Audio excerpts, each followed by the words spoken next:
the moment I said kind of I want to come up with Honu was this idea of actually if you can create a system where it's very easy for someone with an idea to get quick validation about their idea and be able to spin out a business with all the right context, with everything kind of properly in place that would help them navigate, fill in kind of the gap and get them to where they want to get to, like that would be ideal. It will democratize business creation. It will make sure that there are much less default rates, and it will be actually a boost to the whole economy because more services, kind of more money being generated and all this.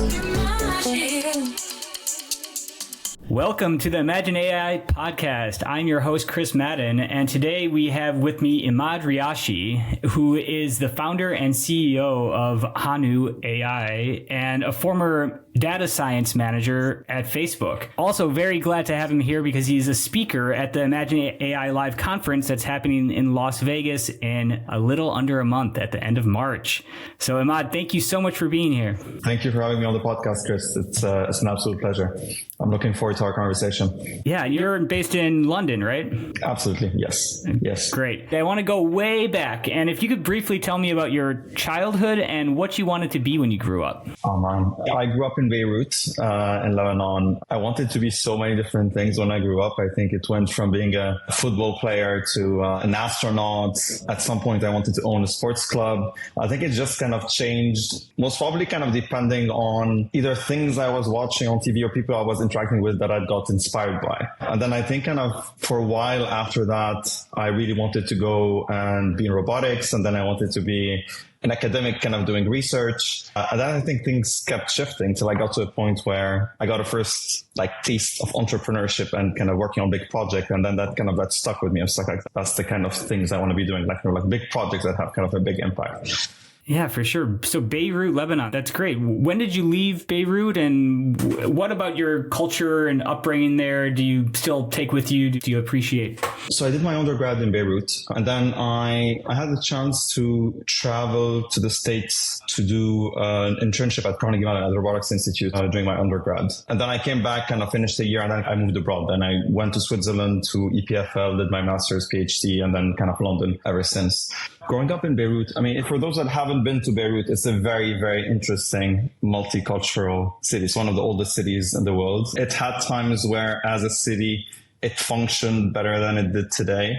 But the thing you can't deny is that it's a city with a lot of soul, a lot of culture. Most of the people around me growing up, had to figure out how to make things work, right? Most of them were not kind of bank employees or worked at big companies. Most of them were entrepreneurs who had to move abroad, kind of find opportunities, had to move abroad to continue their education. My dad being kind of one of them. There was always this thing about, it's like you want more, kind of you need to go and get it. And that entrepreneurial component that I've seen also with a lot of, there are more Lebanese people of Lebanese origin living outside of Lebanon more than you have Lebanese people living in Lebanon, with very big communities even kind of in Brazil, where you have kind of millions of people. And so I think kind of the entrepreneurial and the kind of going the extra mile to get kind of what you want has been, I think, kind of a bit in the DNA, at least of the people kind of around me as I was growing up. Definitely. Thank you for sharing that. I've always wanted to visit Beirut, actually. And when I lived in France as an English teacher, I was able to visit 40 countries in Europe and was able to go to Israel and Turkey, but didn't make it to Beirut. And hopefully someday I will be able to. Hopefully, yeah. Hopefully we end up doing kind of a small satellite event in Beirut in the not so distant future. When did AI catch your attention? When did the idea of Honu come into being, and the origin story of the company that you founded and run now? I've been interested in that for a very, very, very long time. I think even prior to my undergrad, and then I did my master's in robotics. And then I think when I did my master's in robotics, that was in 2004, 2005. I had gone very, very deep in trying to understand what the state of the art was in AI and machine learning. I think I got a bit disappointed because I'm that's intelligence mimicry. That's kind of more statistics. There's nothing that's mind blowing. Very interesting concept, but nothing that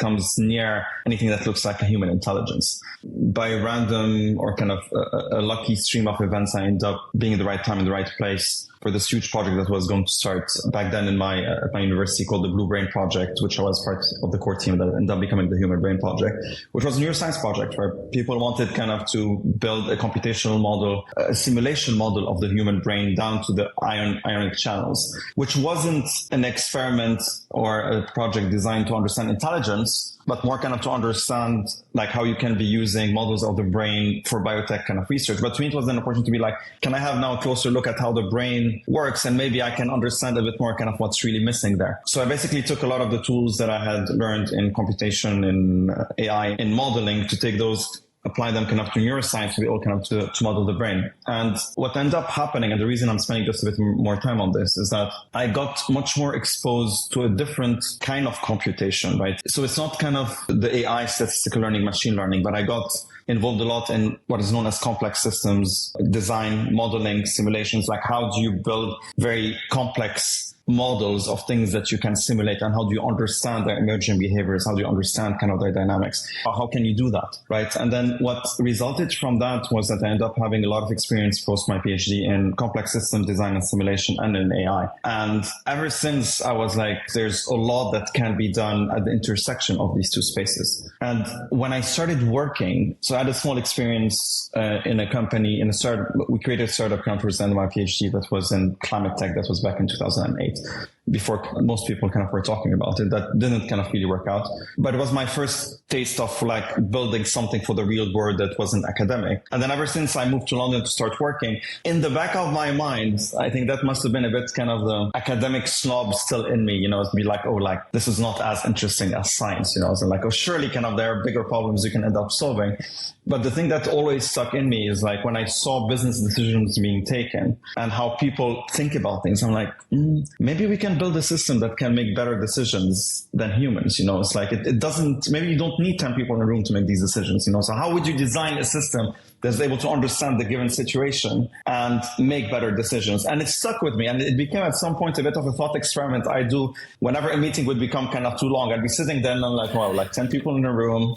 We're looking at all of this data, like surely there's a better way of doing this. Surely kind of what would the system look like that is able kind of to make the decision instead of all these people in a room, or help us kind of make much better decisions. And I did it across the different sector when I was in a startup, when I was at Facebook, when I was at Goldman, when I was like at Ovo Energy. And it had become a long-term, I don't know if I call it kind of vision, but it was always in the back of my mind. I'm like, surely if you think about things differently, there's a world in which businesses can become autonomous, right? It's not about automation, it's about autonomy. It's about business that can really kind of self-reflect, think, make decision, invest, deploy its own money. It can work with humans. I'm not saying it's excluding human, but like where the brains of the operations of making the best rational decision is basically kind of mostly AI. And then when I took a bit of time off after my last job in 2019 and 2020, I want to work on something that is where I have a personal interest and will have a big impact on the world.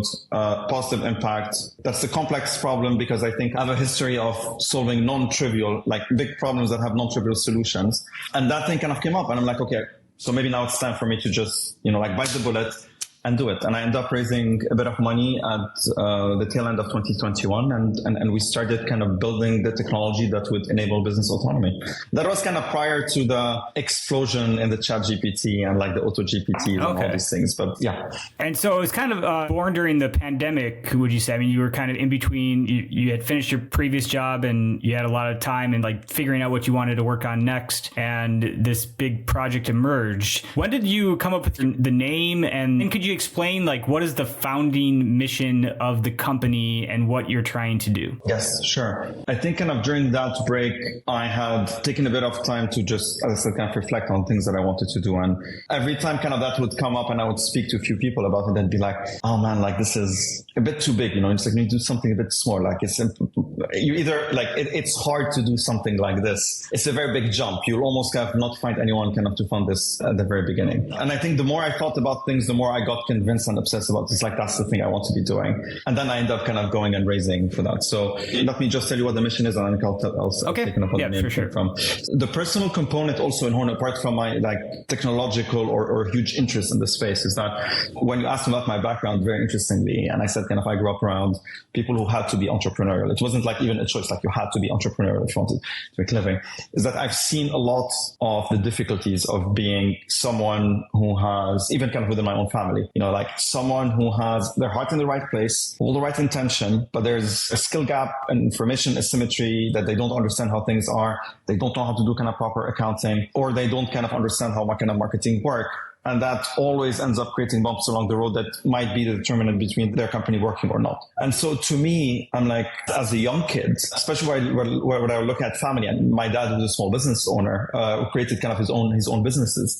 It started from a feeling of it's unfair. It's like maybe kind of, it's like this idealistic way of putting it. It's like, it's unfair. It's like their heart is in the right place. They're doing kind of the right thing. Like, why don't things kind of just work? And I think kind of that unfair, that transforming along the years into, hey, hold on, there's an opportunity. It's like there's no substitute for human like momentum or passions. Like, I want to do this. Fine. How do we enable people to do that? And then I think kind of that plus this whole idea about the business autonomy. How can you, business autonomy also means high levels of sophistication autonomy so that you can end up hiring the AI to help you in running your own business. It does not need to be kind of the AI doing kind of everything on its own, supposing that that's even kind of going to be kind of remotely possible. When these two things collide, and that's actually kind of the moment I said kind of I want to come up with Honu, was this idea of actually, if you can create a system where it's very easy for someone with an idea to get quick validation about their idea and be able to spin out a business with all the right context, with everything kind of properly in place that would help them navigate, fill in kind of the gap and get them to where they want to get to, like that would be ideal. It will democratize business creation. It will make sure that there are much less default rates, and it will be actually a boost to the whole economy because more services, kind of more money being generated and all of this. And I think, again, I don't want to mention this in just not to lengthen even more kind of my answer, but there was one point as well, I think that I was in Bali actually, like in 2019 of all places. And there was this small thing that happened where you'd see like a lot of the cab drivers, I'd have conversations with them and you'd very quickly realize that they're artists. Like Bali, a lot of the people, natives, basically, they're sculptors, they do paintings, and they're absolutely beautiful. Like it's part of the culture. And then I was like, but why don't you work on this? Why don't you do this? Why don't you sell your arts? Maybe kind of, again, like maybe a bit naively. And he's like, oh no, but like, I don't know how to make money from this. And plus, I make more money kind of working as cab driver. I'm like, you know what? Maybe. What if there was a system where that person can really spend their time kind of work on that passion? Anyway, so whole story, all of this kind of being, I'm like, okay, if I can create a system or kind of a device that would help people spin out their businesses and help them run it in a very, very different way from how things happen today, that would be phenomenal. And it would be a huge economic impact. And it will, like, I also, maybe because I'm an entrepreneur, I'm passionate about the things I do. Like, to me, like, creating my own business is also a form of expression. And it would be great to give everyone kind of that voice if that's possible. So that's kind of how I started Honu. And so the name Honu came as I was thinking through what would be kind of a good name. And I was also kind of doing got introduced to diving through a close friend of mine. And the name Honu, which is the Hawaiian green sea turtle, who is an amazing navigator and knows how to navigate to get kind of from A to B very easily, always kind of finds its way.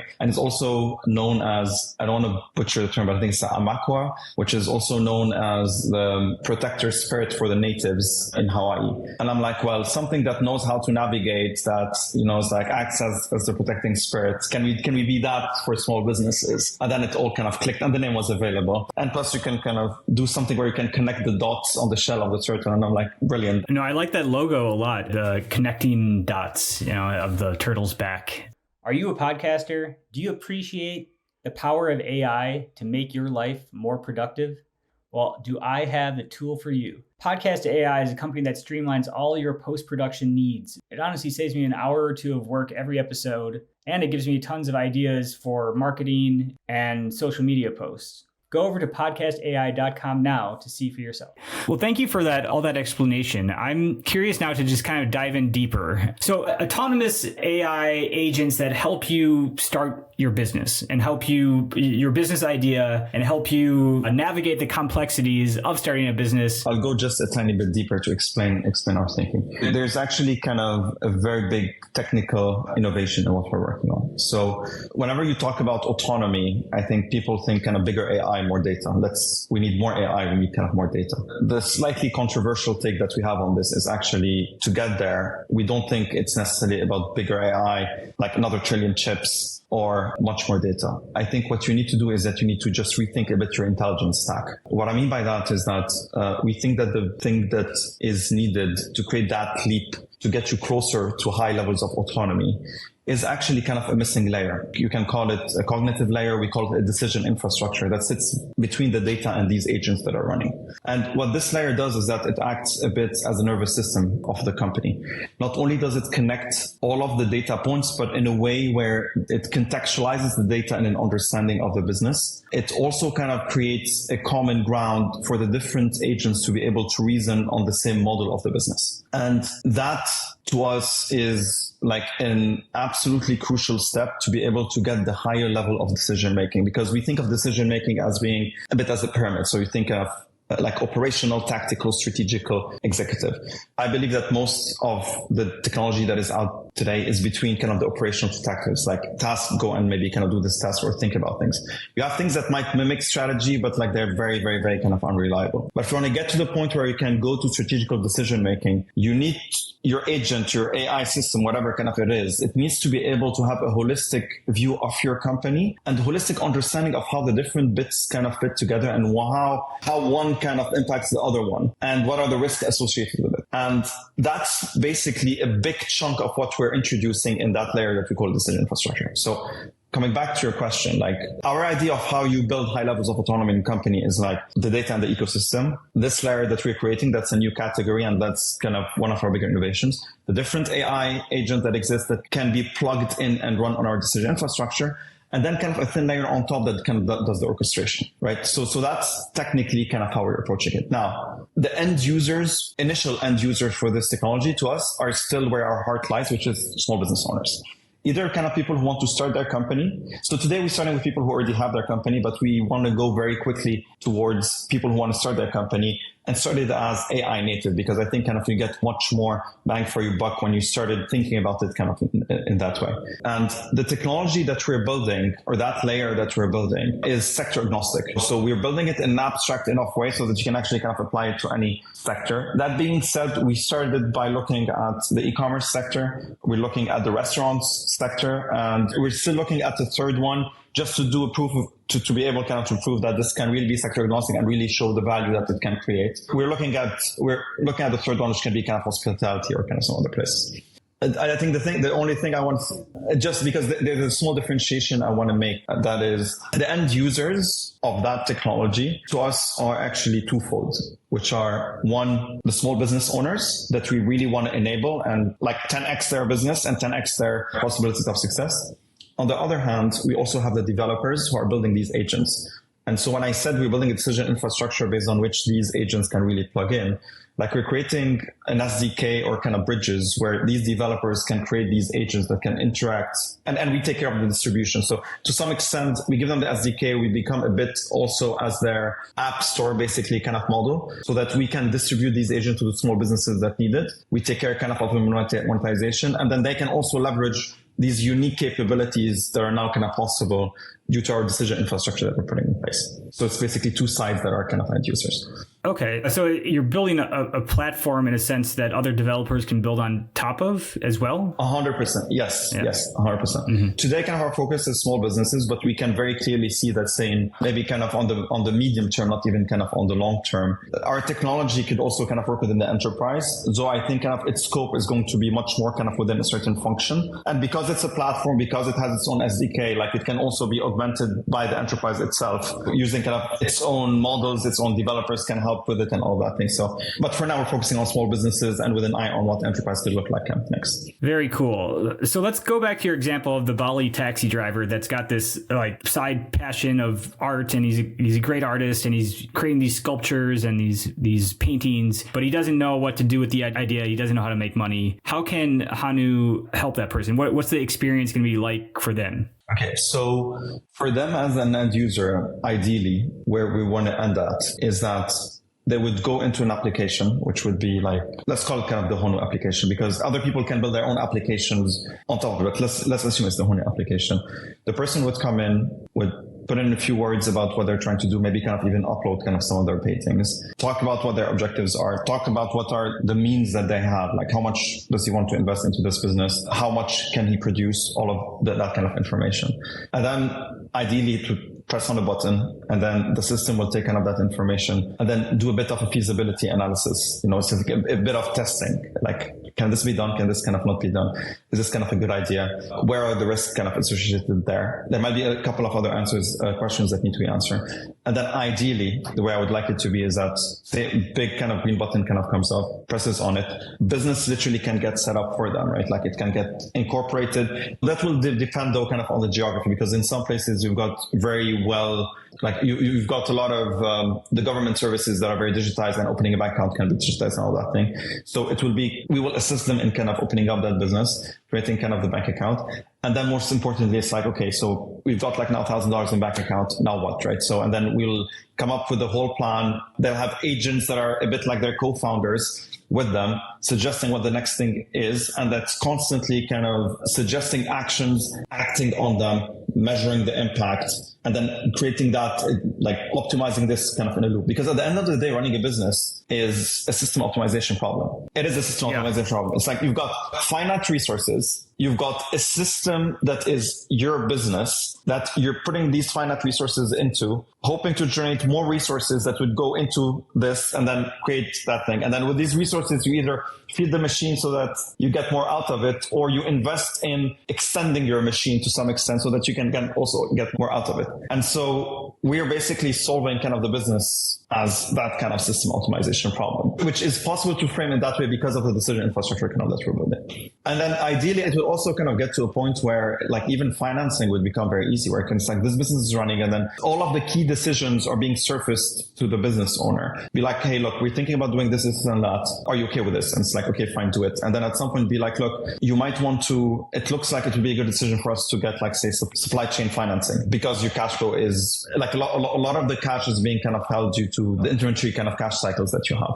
So it would be able kind of to figure out what is the best option kind of in the ecosystem, go and bring it to you, kind of even apply and be like, hey, like we're thinking about doing things, what you need. And even basically even say, hey, I want to talk to another expert. If you'd find kind of an expert and then let you kind of have that conversation with that expert. And it's, Chris, to me, the thing that, I get very excited about as well is that because of the decision infrastructure that we're creating, there's a shift in the paradigm of running a business and how you interact with the ecosystem. And that shift is that instead of it being a pull situation where, like, say today you want to go and how do you get today basically some kind of financing for a business? Like you need as a business owner to be there. So you need to think about your business. You need to figure out, hey, I have a problem with my cash. You need, first of all, to detect the problem. Then you need to see, okay, how can I fix this problem? What are the options that are possible, right? Where can I go and get these options? Am I eligible? Am I not eligible? What does that mean to my business? Am I able to repay? What is the risks I'm taking? Does this work with this? How, like, financial modeling skills, Excel, blah, blah, blah, all of these things. And then you end up basically applying and kind of waiting to get an answer. But between you figuring out and getting something, there's a lot of friction, and assuming that you have the skills to do that. But you need to go and get it. We're basically creating a paradigm where it's actually quite the opposite, where it's as if the ecosystem is conspiring to make your business work. It's like the thing comes to you and be like, hey, we've seen that it seems kind of that you've got a problem here, and this can really help. This is what your business would look like if you were to take kind of that loan. Financial example is a bit kind of often not extreme, but it's at one end of the spectrum because there are regulations that come with it or not. But think of it in terms of simpler services as well. It's like if you end up doing SEO, then this will happen. What you should be doing SEO, here it is, here are the solutions. So it's coming to you rather than you kind of necessarily going to it. And that changes a huge amount of what the day looks like in running a business. Yeah, definitely. And the platform that you're creating will be like providing all of these options. So e-commerce, you said, is a big section that you're going to be targeting. So again, back to the taxi driver in Bali with the art passion, like where can you sell this product? And like there might be, a Shopify comes to my mind, but there's probably some local options, there's competitors. So you're providing all of the options. The system should be able kind of to look at all the different options, suggest some, spin out kind of the business, start running it. And it could also kind of very well be that, so that bit, which is like figuring out what is the best structure of the business, is as complex to figure out as, given structure, how do I run my business? But the good thing in it is that there are a few options, but are not kind of a billion different options. Like even if there are a few that compound into a lot of possibilities, but there's still kind of a few options. And yes, I mean, you've got Shopify, you've got local things, but I mean, again, like maybe it's very, very hard for you to be able kind of to ship to the States. So kind of that removes some of the options. And so it will suggest also kind of what is the best structure kind of for your business.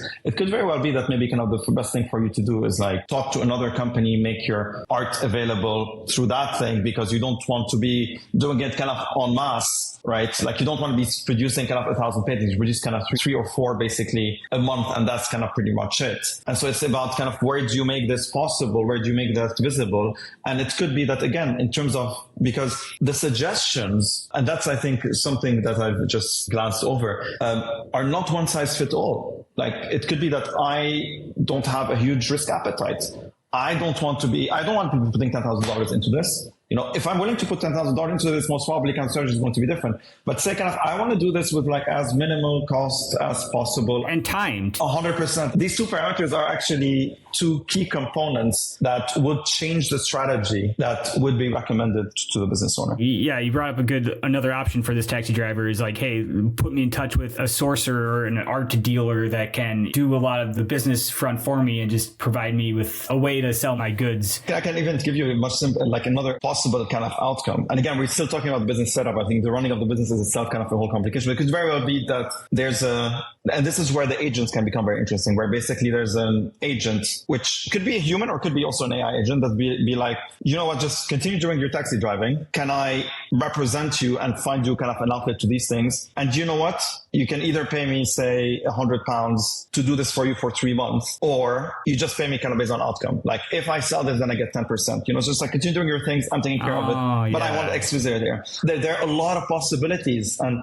the fact about making these computationally understandable opens up a whole set of possibilities that people are not even thinking about. No, it's like even that example that we just discussed. I mean, we haven't thought about this kind of earlier, you know, but it's like there are a lot of possibilities. And that decision infrastructure, though we're talking about it as a nervous system within a company, if you extend it a bit, because we're really thinking about like the ecosystem services being able to plug into it, it becomes, I mean, that's maybe a bit my neuroscience background, but it becomes a bit of a connective tissue for the whole ecosystem, right? And what you're able to do within a company, you're able to do within an ecosystem, which is a win-win for everyone. Even kind of the art dealer or kind of the person that has a website that sells painting from people in Indonesia, I mean, that's a win for them. They will have kind of more interesting stuff on their platform. They'll be able to generate more money. And then the guy in Indonesia, in Bali, is also kind of then making more money, and then he'll end up making more art. So it's that kind of technology, which to me is I'm very excited about because it's a win-win. Yeah, and then just the indexing, the network and the connections of all these different nodes on the back of your turtle. 100%. It compounds. Mm-hmm. Who are the sellers? Who are the buyers? What are people's demands and supply? Like what do people need and what are people looking for or trying to offer?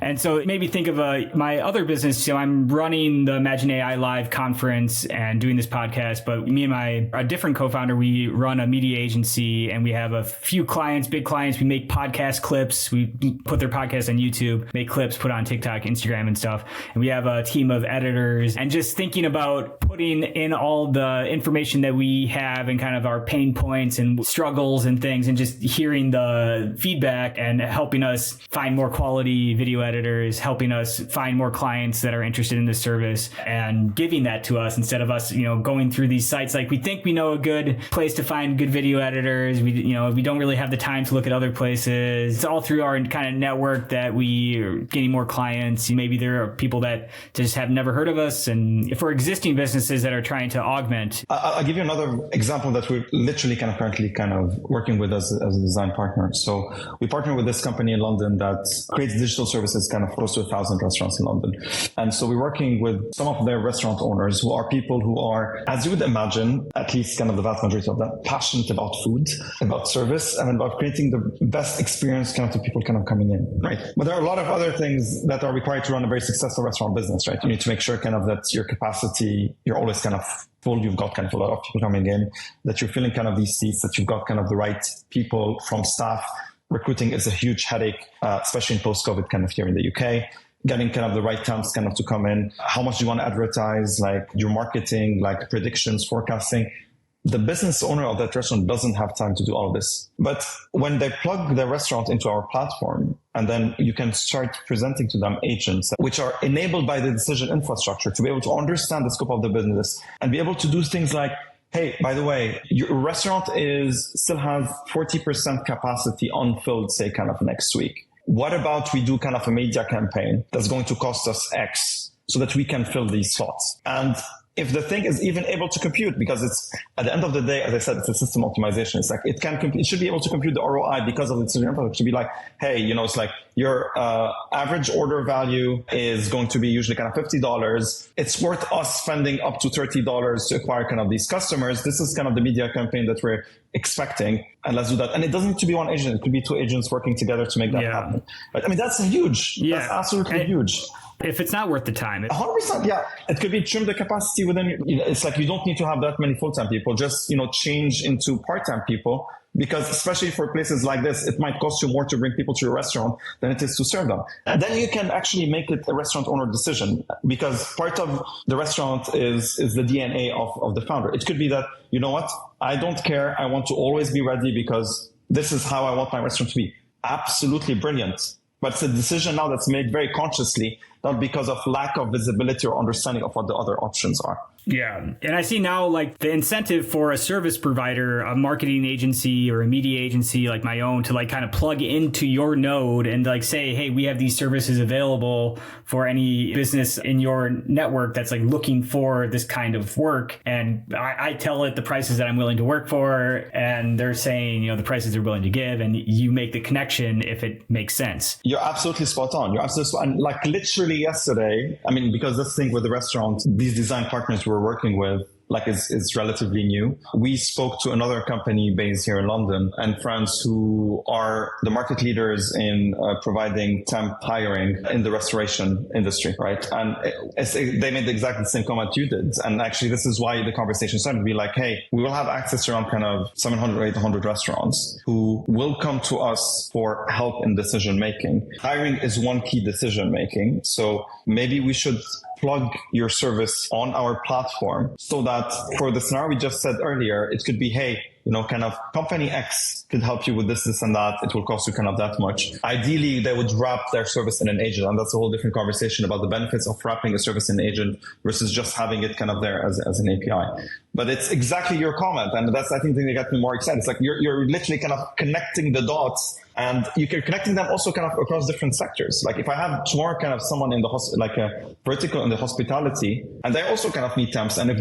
that platform can service both, I mean, again, it's exponential value for all the players kind of in the group. It's creating more value, it's creating more economic value. It's allowing more people to keep their business up and running. And it's exciting. I think that connective tissue across the whole thing to me is a super exciting concept. Yeah, the decision-making infrastructure. That's what Honu's building. Huh? Yeah. Wow. Yeah, and I can understand the mighty task that it is. There's so many different components, and especially the geographical components of how every country and cities, sometimes they have different zoning, different, filing decisions, filing regulations, processes there. So that's overwhelming, I would imagine, for your company. What's your approach to where you're trying to target first? What geographies first? So I think we need focus. Like the goal is very, very big, which actually means we need even to be even more focused because we can't have a lot of missteps along the way. The caveat I just want to say is that the complexity actually at this point in time is less the geography, which is complex in its own right, but it's also kind of because to build what we said, and you remember at the very beginning I was talking about complex systems. What we're building is like that it's really a first of its kind system that has a lot of moving components that need to work perfectly together so that it can work. So there's a lot of engineering, and we're actually pioneering a lot of new concepts that as we're starting to come out of stealth, we're kind of talking about how you create that cognitive layer and connect it to the client. So this is where most of the complexity is today. And the reason I say it's there is because we are now at the final stages of proving the technology. The thing about kind of the different geographies, I think we can take a paced approach that kind of lessens the risks and keeps us focused. So Today, kind of we're working with design partners here in the UK. I see our biggest market and one we want to get into kind of very soon is the US. I mean, just because of its sheer size. The decisions about ideally, I really want to take this to kind of places like also kind of APAC, like places like in Bali, like Southeast Asia, like Africa, like there's a huge boom there. The services are being increasingly digitized, which makes it easier for them kind of to be plugged in. The infrastructure is getting in place. And that's the point I want to say that's going to be very important. It's like we can do magic on top of a digitized infrastructure. We can't create the digital infrastructure if it's not there in place, right? So if you were to go to a certain country and in that country, they still say kind of, it's almost impossible, say kind of to start a business online, or you can't pay online for whatever reason. It's like, that's going to be hard for us kind of to operate in, right? Yeah. You have to tell them, hey, go to this address between these hours. Like, here's the PDF that you have to fill out and print out and fill out. Once you finish that step, then like tell us, yeah. Yeah. And just the access to the data itself to monitor, to see what's happening, to be able to make decision is going to be harder. Eventually things can get digitized, but again, like there's enough opportunity kind of in markets which are already there as these markets, because they're inherently, all of them kind of are getting increasingly digitized, right? So as we explore, we build and we start expanding in these other markets, these markets are going to be picking up and then kind of will eventually kind of go there. So in short, answering to your question, very focused initially, a couple of different places, most probably, as I said, kind of today we're doing it in the UK, but our big market, our focus is going to be the US. And from there on, we'll kind of then decide kind of what our next steps are. I know it could be later instead of kind of going to Southeast Asia. We'll see. Mm-hmm. Yeah, that definitely makes sense to focus on the UK where you currently are and then the US where that's the biggest market. Because the thing, Chris, is that we are still at the point now where it's not about market expansion or it's not about users, it's about technology validation. So you can do that everywhere. Exactly. And then there are two other axes. So we've spoken about kind of the geography, but there's also kind of the sector and the industry. And so the sector and the industry to me is going also to depend. We will be doing this. We have a hypothesis about kind of going into different industry with, we call them kind of partner-led verticals. So we find kind of a very strong kind of partner that is providing key crucial services to that given industry. And we partner with them so that it just makes more sense kind of for all parties involved. So it's about finding the right sectors and industries and then also kind of finding the right geographies. Great. Well, I want to get just a little bit more into your business, the team you've built, these challenges of building the technology this vision that you have. Where are you today? Like that technology we're building is very, very complex. So we've been kind of mostly kind of in research mode for the last 2 years. We are emerging out of stealth, like literally kind of slowly starting now. We are at the point where we have an MVP of a decision infrastructure that we're starting to test with a couple of design partners. And we're also using it on our own. We also created a couple of mock businesses that we're using it on them. And we will be using it internally as well. Like we're dog fooding our own platform as well. Right? That's hilarious. Yeah, I was going to ask that. I was like, are you using this on your own business to make the best decisions? We've got so many ideas about how I want to be using it. And actually, that will be for a different kind of podcast. So how big is your team? We're a team of 11, actually. We are, I'm based in London. The team is remote, mostly kind of in the UK. We've got people in different places in Europe. We've got in Portugal, in Romania as well. And we get the team together kind of once every 3 months. How many of them are the programmers, the technical people? Is that the majority of them? The majority of them. How are you doing your daily communication? How are you building that culture that you kind of talked about earlier that's plastered all over the walls on Facebook? That is very interesting. Look, to be fair, to me, it was a bit of a struggle to start the company in a remote setting because we started towards the tail end of COVID and I just wanted to start. So we started kind of as a remote company. Me as a founder, I did struggle with that. I'm much more of I know it doesn't come across, but I'm very, very passionate about my work. And it's like, to me, it is a part of my life. And I've built most of my social connections kind of in work setups. And I developed certain intuition about my team and stuff by kind of working with them in the same space. And so all of that was kind of taken away from me. And I started the business as a sole founder, right? With no team initially. So that kind of was very difficult. So we tried kind of different things. So first of all, I think there are some qualities that were needed in the people we hired for this to work as a remote company. Reliability, very high integrity, very good communication, kind of were absolutely kind of key. And I think the very good communication and being super reliable are things we didn't do really well on at the very beginning. And I think then we had to unfortunately kind of part ways with a few people and then kind of we rebuilt kind of based on that. The second thing, so clear communication, over communicating, absolutely kind of key. Very clear processes also. A lot of like places where there's enough information that people can constantly go into, but also kind of a culture where you go and ask. And the thing I'm going to say that to me was kind of fell a bit into our lap, because I was at some point, we're almost there, but I'm like, I'm still not getting that feeling of like, we're in an office. I wonder if we're ever going to get it. And then we started using an application called Gather. I don't know if you've ever used it. Gather.town. Gather.town. Honestly, like I'm still to this point, I'm still meaning to send the founders an email, but it's basically like, it looks like an Atari office setup where you've got kind of your small avatars that really look like Atari, and you just have your desks. And when you go into, you have meeting rooms, and when you go into meeting room, like the thing kind of pops up. I honestly think someone should do a study about how the brain works in such settings, because it is still kind of fully online. It is still that the team is still kind of remote, but it brings a feeling of closeness, especially because you even find yourself like you have people kind of on Slack talking to each other, and then literally kind of I'd be, dude, like he or she sitting just like next to you, like, oh yeah, true. And then they go with their arrows, they switch, and then kind of now they're having conversation. You know, it's literally as if kind of you're in an office. And then you bump into people when you're on the way to something, kind of the camera comes up, you speak to people, you go to meeting rooms, you can see the people interacting together, you can see some of the conversations that are happening, you can see which people are talking together. It honestly, I think it helped fill a huge gap, as close as I think we could have gotten to having an office setup. Again, we're still getting the team together, but that on the day-to-day kind of has been an absolute lifesaver for us. So kudos to these guys. They've done a great job. And I think initially they were designed to, or a big chunk of the business was around conferences, but as an office setup, like it works brilliantly for us. Oh, I'm looking at the website right now, and it gave me goosebumps just how cool it is, and just like that visualization of what this remote team is, and seeing your avatar there and you guys working next to each other. Okay, so you've raised your second round. Where are you in fundraising? So we've done our pre-seed end of 2021, and we're planning on just finalizing the proof points of the technology in the next month or two, and our plan is to be fundraising end of April, beginning of May,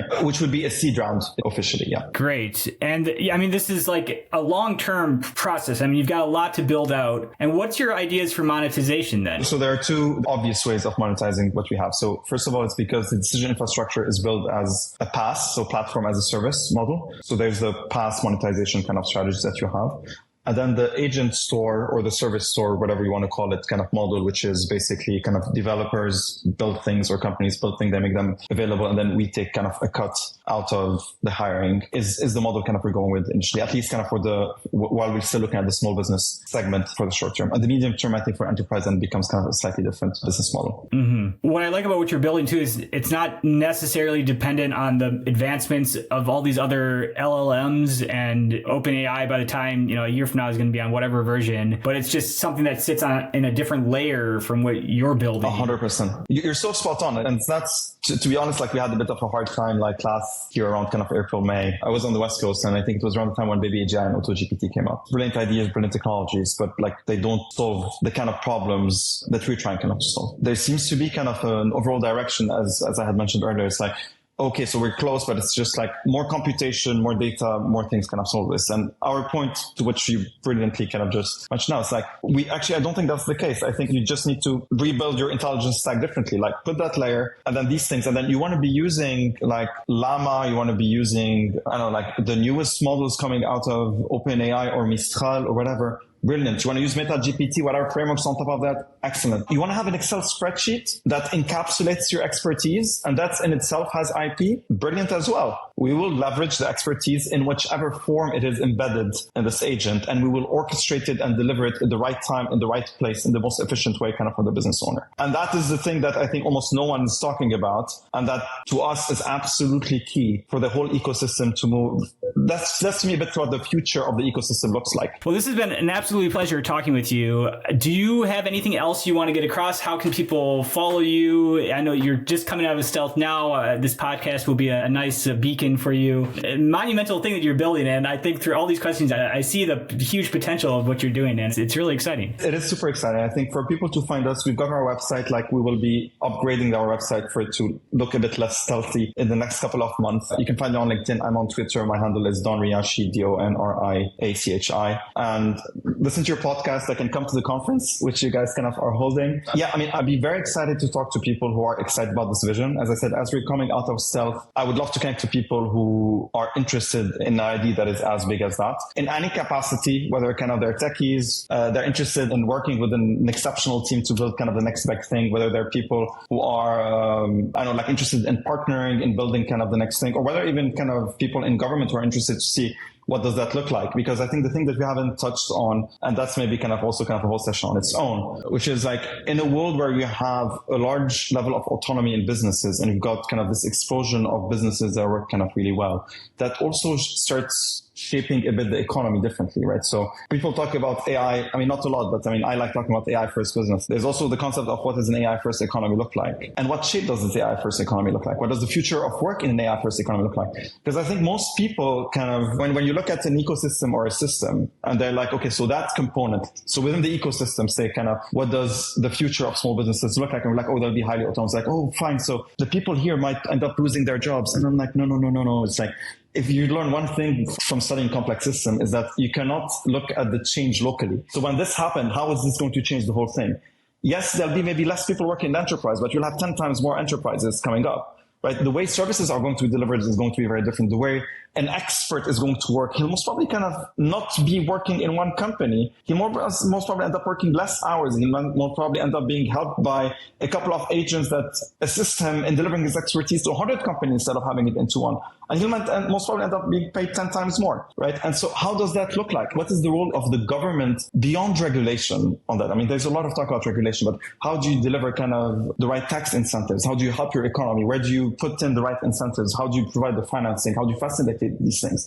I think it's fascinating as in how all of this is going to evolve. And I think economies that will start thinking about this and will have a head start will be at a huge advantage. And that's another topic that I'm very, very passionate about, but I feel kind of that's a whole different topic for a different conversation. Yeah, well, I would love to talk with you again in 4 or 5 months and, get an update on the program, and we can go more deep into that. I totally agree that the United States should have a decision-making infrastructure that helps to autonomize the process to make better decisions and more efficiencies, and that would be very helpful. And the countries that do, or even like smaller cities, states that implement these things will be better off than people that don't. And there are huge questions about the place of work in society in the future. 100%. I think like places which think a lot about the people who will have like a quicker start, what will be at an advantage would be like places which have inherently digitized their infrastructure first. So whether they're municipalities, whether they're like kind of like certain pockets kind of governments or economies, and that these would be kind of at a huge advantage. The other thing that I want to leave you with is that there are a lot of regulation plays a very important role, but I do think that